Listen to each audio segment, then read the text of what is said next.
Guys, it's Melissa with Practically Creative. I am here today to show you something new and exciting, and we're going to start with something old. This is my dime snap hoop that I've been using for applique and embroidery for years and years, and I paid for it out of pocket, and I've been using it forever. Now, let me show you how this comes on and off, because there is a little groove here and you have to pull the whole thing apart to be able to load it.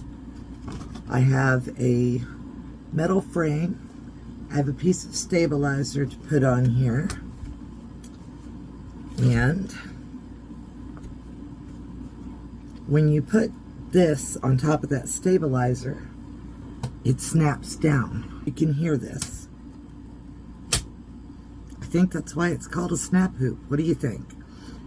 So I've been using this forever, and you can straighten things out. Like, for instance, your fabric here, you can pull it a little bit.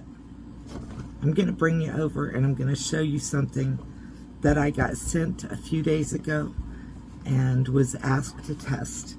This is a different kind of magnetic snap hoop. This is from SewTech, and it's also a magnetic snap hoop. Let me show you the box. It's basically the same size as my magnetic snap hoop. Let's go down here to the table so you can see how this works. Snap hoop, I've already double checked it.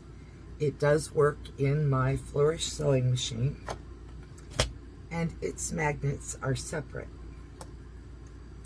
And you can take them off and they stick to one another. So you can actually stack these up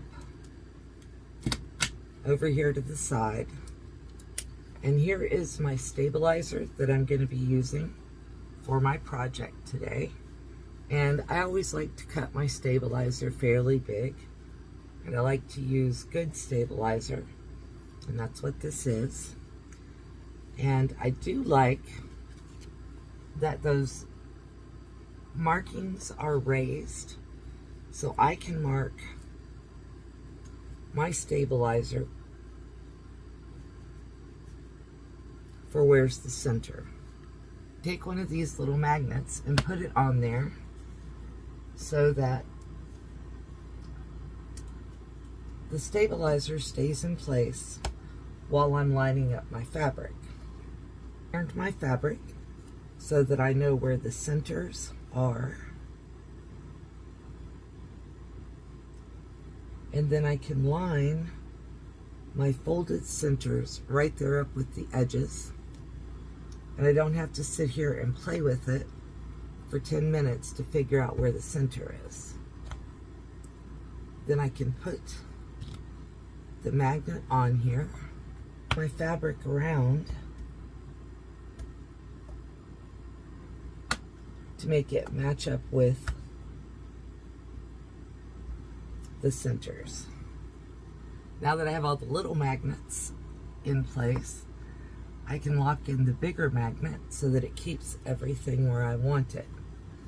Now it loads perfectly and it locks down exactly as it should. We've already got our USB loaded and our thread started here. I'm going to use red to stitch this whole thing out.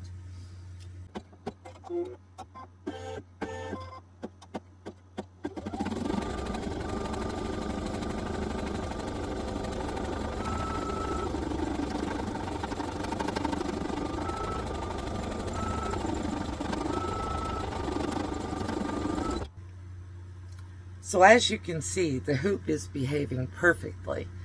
It's working absolutely the way I would want it to. And I actually told this company, whenever they contacted me, that if I was going to compare their hoop to my dime hoop, I was going to give them my honest, unbiased opinion. And I think they actually might be pleasantly surprised, because I have hand issues and I have arthritis. So the dime hoop I have a hard time with that big magnetic piece that goes around the top.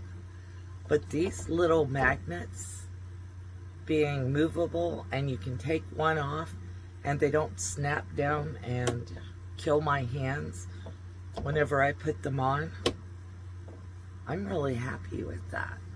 I think that, oh, I hate to say this, my husband's gonna cry because that dime hoop was expensive. But I think that this hoop may actually be my new go-to.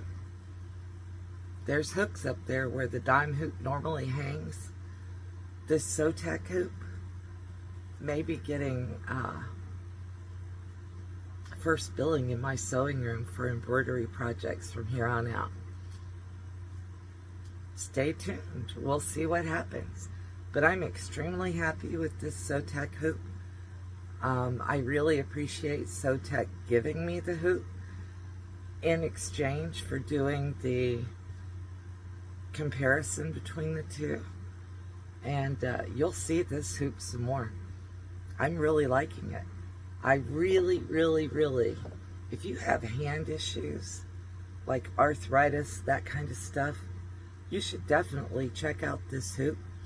Now, thank you for watching. Y'all have a great day.